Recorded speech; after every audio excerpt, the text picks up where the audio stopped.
다 함께 사도신경으로 우리의 신앙을 고백하겠습니다.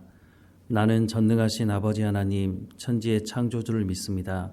나는 그의 유일하신 아들 우리 주 예수 그리스도를 믿습니다. 그는 성령으로 잉태되어 동정녀 마리아에게서 나시고 본디오 빌라도에게 고난을 받아 십자가에 못 박혀 죽으시고 장사된 지 사흘 만에 죽은 자 가운데서 다시 살아나셨으며 하늘에 오르시어 전능하신 아버지 하나님 우편에 앉아 계시다가 거기로부터 살아있는 자와 죽은 자를 심판하러 오십니다.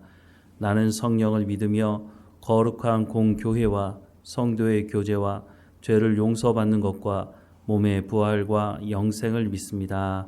아멘. 찬송가 352장 함께 찬양하겠습니다. 352장 함께 찬양하겠습니다. 십자가 군병들아 주 위에 일어나 기들고 앞서 나가 담대히 싸우라. 주께서 승전하고 영광을 얻도록 그 군대 거느리사 이기게 하시네. 십자가 군병들아 주 위에 일어나 그 나팔 소리 듣고 곧 나가 싸우라. 수 없는 원수 앞에 주 따라갈 때에 주 예수 힘을 주사 강하게 하시네.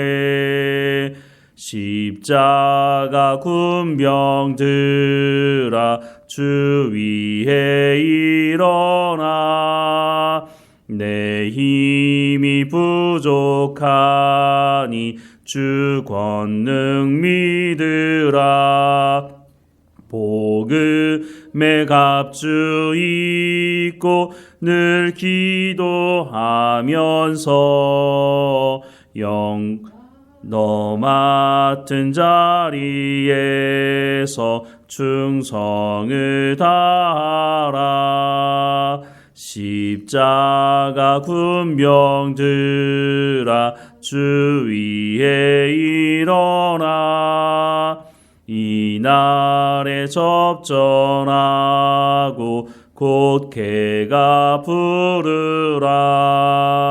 승전한 군사들은 영생을 얻으며 영광의 주와 함께 왕 노릇하리라. 아멘. 오늘 하나님께서 우리에게 주시는 말씀은 요한복음 6장 1절에서 15절까지 말씀입니다. 요한복음 6장 1절에서 15절까지 말씀 우리 함께 읽겠습니다. 그 후에 예수께서 디비랴의 갈릴리 바다 건너편으로 가심에 큰 무리가 따르니 이는 병자들에게 행하시는 표적을 보았음이로라. 예수께서 산에 오르사 제자들과 함께 거기 앉으시니 마침 유대인의 명절인 유월절이 가까운지라. 예수께서 눈을 들어 큰 무리가 자기에게로 오는 것을 보시고 빌립에게 이르시되 우리가 어디서 떡을 사서 이 사람들을 먹이겠느냐 하시니 이렇게 말씀하시면 친히 어떻게 하실지를 아시고 빌립을 시험하고자 하심이라. 빌립이 대답하되 각 사람으로 조금씩 받게 할지라도 200데나리온의 떡이 부족하리이다. 제자 중 하나 곧 시몬 베드로의 형제 안드레가 예수께 여짜오되 여기 한 아이가 있어 보리떡 5개와 물고기 2마리를 가지고 있나이다. 그러나 그것이 이 많은 사람에게 얼마나 되겠사옵나이까? 예수께서 이르시되 이 사람들로 앉게 하라 하시니 그곳에 잔디가 많은지라. 사람들이 앉으니 수가 5,000명쯤 되더라. 예수께서 떡을 가져 축사하신 후에 앉아있는 자들에게 나눠주시고 물고기도 그렇게 그들의 원대로 주시니라. 그들이 배부른 후에 예수께서 제자들에게 이르시되 남은 조각을 거두고 버리는 것이 없게 하라 하시므로 이에 거두니 보리떡 5개로 먹고 남은 조각이 12바구니에 찼더라. 그 사람들이 예수께서 행하신 이 표적을 보고 말하되 이는 참으로 세상에 오실 그 선지자라 하더라. 그러므로 예수께서 그들이 와서 자기를 억지로 붙들어 임금으로 삼으려는 줄 아시고 다시 혼자 산으로 떠나가시니라. 아멘. 오병이어의 이 표적은 4복음서에 다 기록이 되어 있습니다. 각 복음서마다 조금씩 차이가 있는데요. 오늘 요한복음 말씀에도 보면 다른 복음서에 기록되어 있지 않은 2명의 제자가 기록이 되어 있습니다.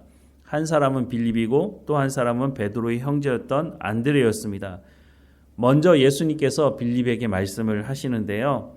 5절부터 7절 말씀에 보면 예수께서 눈을 들어 큰 무리가 자기에게 오는 것을 보시고 빌립에게 이르시되 우리가 어디서 떡을 사서 이 사람들을 먹이겠느냐 하시니 이렇게 말씀하시면 친히 어떻게 하실지를 아시고 빌립을 시험하고자 하심이라. 빌립이 대답하되 각 사람으로 조금씩 받게 할지라도 200데나리온의 떡이 부족하리이다 라고 말씀을 하고 있습니다.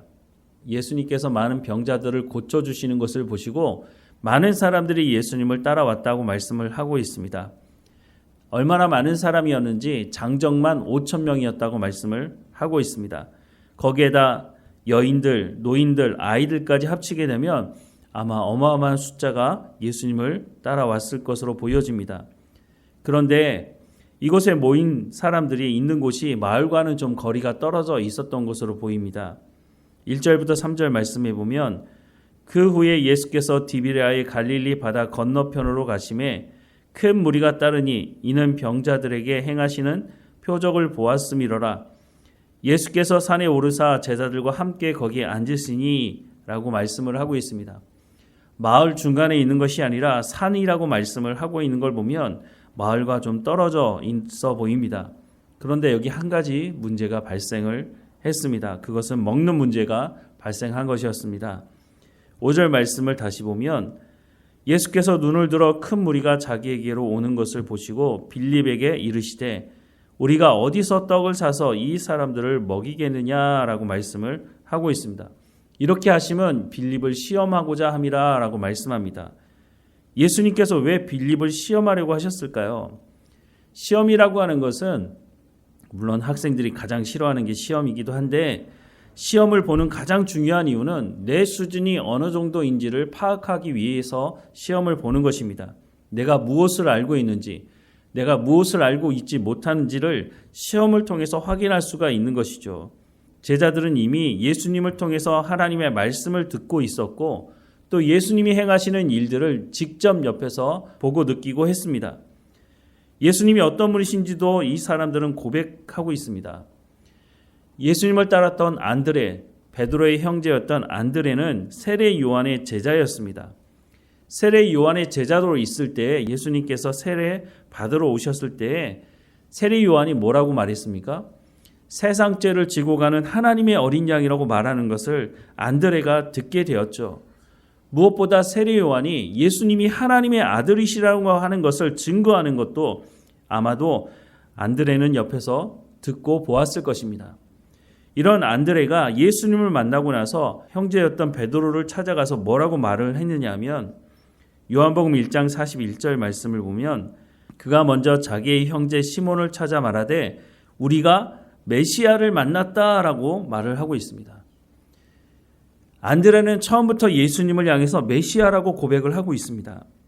또 빌립도 자기 친구였던 나다니엘에게 뭐라고 말을 했느냐 하면 요한복음 1장 45절 말씀에 보면 빌립이 나다니엘을 찾아 이르되 모세가 율법에 기록하였고 여러 선지자가 기록한 그 일을 우리가 만났으니 요셉의 아들 나사렛 예수니라 라고 말을 하고 있습니다. 이런 나다니엘이 예수님을 만났을 땐 또 뭐라고 얘기했느냐 하면 요한복음 1장 49절 말씀에 나다니엘이 대답하되 라비여 당신은 하나님의 아들이시요 당신은 이스라엘의 임금이로소이다 라고 고백을 하고 있다는 겁니다. 사도 베드로는 뭐라고 고백했습니까? 가이사랴 빌립보에서 주는 그리스도시요 살아계신 하나님의 아들이라고 고백하지 않았습니까? 이런 고백들을 보면 제자들이 예수님이 어떤 분이신지를 너무 분명하게 고백하고 알고 있었던 것으로 보여집니다. 그런데 이런 제자들의 신앙의 고백이 있었던 것은 분명하지만 삶의 고백은 거리가 있어 보인다고 하는 것입니다. 예수님께서 행하시는 표적을 보고서도 이것은 그것과는 좀 다른 것이야 라고 생각을 한 것이죠. 예수님께서 병자를 고치시고 많은 말씀을 하시긴 하셨지만 이 많은 사람들을 어떻게 먹일 수 있어? 이건 또 다른 문제야 라고 선을 긋고 있는 것이죠. 이때 안드레가 한 아이의 도시락을 가지고 왔습니다. 8절과 9절 말씀에 보면 제자 중 하나 곧 시몬 베드로의 형제 안드레가 예수께 여짜오되 여기 한 아이가 있어 보리떡 5개와 물고기 2마리를 가지고 있나이다. 그러나 그것이 이 많은 사람에게 얼마나 되겠사옵나이까? 라고 말을 하고 있습니다. 안드레의 말은 쉽게 말해서 여기 점심 도시락 하나가 있는데 이것 가지고는 이 많은 사람을 먹이는데 택도 없습니다. 라고 말을 합니다. 또 어떤 사람들은 이 아이가 자원함으로 자기의 도시락을 내놓았다고 말을 하는데 그랬는지도 모르지만 성경 본문의 말씀을 보면 이 아이가 자원해서 도시락을 내놓았는지는 확인할 수가 없습니다. 어쨌든지 간에 제자들의 반응은 불가능하다는 것입니다. 이렇게 많은 사람들을 먹이는데 돈도 없지만 돈이 있어도 어디 가서 이 많은 사람들을 먹일 떡을 사겠습니까? 이건 불가능합니다. 라고 말을 하고 있는 거죠. 아무리 제자들이 자기의 입술로 예수님이 메시아고 하나님의 아들이라고 고백했는지 모르지만 자신들의 눈으로 예수님께서 병자들을 고치는 것을 직접 목격했는지 모르지만 이 사람들이 지금 예수님 앞에서 예수님 이거는 불가능합니다 라고 선을 긋고 있는 것이죠. 그때 예수님께서 이 점심 도시락 그것을 가지고 축사하시고 제자들에게 나누어 주라고 말씀하십니다. 그랬더니 어떤 일이 벌어졌습니까? 그곳에 있는 모든 사람들이 먹고 배부르고 12바구니가 남았다라고 말씀을 하고 있습니다. 이전에도 예수님께서 사람을 고치시는 것을 보고 놀랐지만 이번에는 정말 놀란 것 같아 보입니다. 광야에서 만나가 내려서 먹었다는 이야기는 들었지만 자신들 눈앞에서 이 많은 사람들이 먹는 문제가 해결되는 것을 보면서 믿지 못했던 것 같아 보입니다. 그래서 이들이 취한 행동은 예수님을 왕 삼으려고 했다는 것입니다. 어쩌면 제자들이 이때로부터 서로 자리 싸움을 한 것이 아닌가 하는 생각을 합니다. 왜냐하면 사람들이 예수님을 왕 삼으려고 했기 때문입니다. 예수님이 왕이 되면 자신들이 한 자리 정도 하지 않을까 하는 생각을 이때부터 한 것이 아닌가 이런 생각을 하게 됩니다.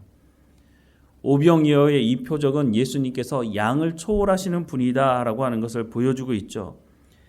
사람들은 예수님께서 보여주시는 이 표적에는 별로 관심이 없어 보입니다. 우리를 배부르게 해준 이 먹는 문제를 해결하신 이분을 왕 삼는다면 우리가 먹는 것 가지고 걱정하지 않고 평안하게 살 수 있지 않을까? 이런 생각이 먼저 앞섰던 것으로 보여집니다. 예수님이 어떤 분이신지를 고백하기보다는 자신의 필요에 따라서 예수님은 왕이 되셔야 돼. 그래서 나한테 물질적인 풍요를 허락해 주시면 되지. 라고 생각을 하는 것이죠. 그런데 이런 기대가 채워지지 않자 어떻게 했습니까? 언제 그러냐는 듯이 예수님을 십자가에 못 박으라고 말했던 사람들이 바로 이 사람들 아닙니까? 우리는 예수님을 누구라고 고백을 하고 있습니까?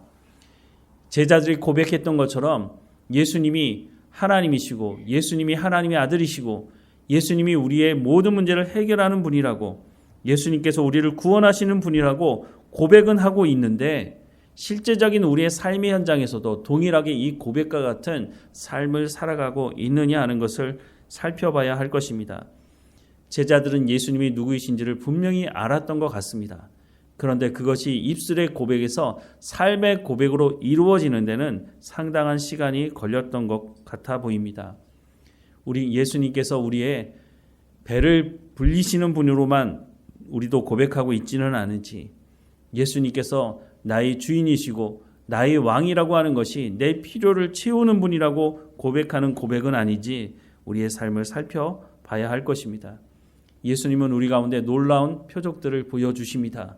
그때 내 필요를 채워달라고 말하는 것이 아니라 예수님이 어떤 분이신지를 우리가 분명히 우리의 삶을 통해서 고백하고 열매 맺으며 주님을 온전히 따라가는 우리의 삶이 되기를 주님의 이름으로 축원합니다. 기도하겠습니다. 사랑하는 하나님, 우리를 하나님의 자녀 삼으시고 하나님이 어떤 분이신지를 성경을 통해서 성령께서 깨달아 알게 하시니 감사합니다. 우리가 그 신앙의 고백을 할 뿐만 아니라 우리의 삶의 현장에서도 그 신앙의 고백대로 삶의 열매가 있는 삶이 될 수 있도록 은혜를 허락해 주옵소서. 배가 부른 많은 사람들이 예수님을 왕 삼고 그 왕을 삼음으로 말미암아 자신의 탐욕을 채우려고 했던 그 사람 속에 섞여 있지 않게 하시고 우리가 분명하게 예수님이 누구이신지를 고백할 뿐만 아니라 그 예수님이 우리를 인도하심을 우리가 분명히 알고 삶의 현장에서도 예수님과 동행하며 삶의 열매가 있는 삶이 될 수 있도록 은혜를 허락해 주옵소서. 오늘도 우리 가운데 맡겨진 모든 일에 충성을 다할 수 있도록 우리가 어느 곳에 있든지 하나님과 동행하며 하나님의 말씀에 감사하며 하나님의 말씀대로 순종하며 성령의 열매를 맺어가는 삶이 될 수 있도록 은혜를 허락해 주옵소서. 몸이 연약한 성도들 한 사람 한 사람마다 지켜주시고 강건하여지게 하셔서 온전히 하나님을 의지하며 살아가는 삶이 될 수 있도록 인도해 주옵소서. 우리의 모든 삶의 근심과 걱정을 하나님 앞에 내려놓습니다. 하나님 담당하시고 우리는 하나님께서 인도하시는 길을 쫓아 순종하며 살아가는 삶이 될 수 있도록 인도해 주옵소서. 세상이 줄 수 없는 평안함을 누리게 하시고 우리 가운데 참된 기쁨과 감사로 살아가게 하옵소서. 늘 우리와 함께 하시는 하나님께 감사하고 예수님의 이름으로 기도드립니다. 아멘. 하늘에 계신 우리 아버지, 아버지의 이름을 거룩하게 하시며 아버지의 나라가 오게 하시며 아버지의 뜻이 하늘에서와 같이 땅에서도 이루어지게 하소서. 오늘 우리에게 일용할 양식을 주시고 우리가 우리에게 잘못한 사람을 용서하여 준 것 같이 우리 죄를 용서하여 주시고 우리를 시험에 빠지지 않게 하시고 악에서 구하소서. 나라와 권능과 영광이 영원히 아버지의 것입니다. 아멘.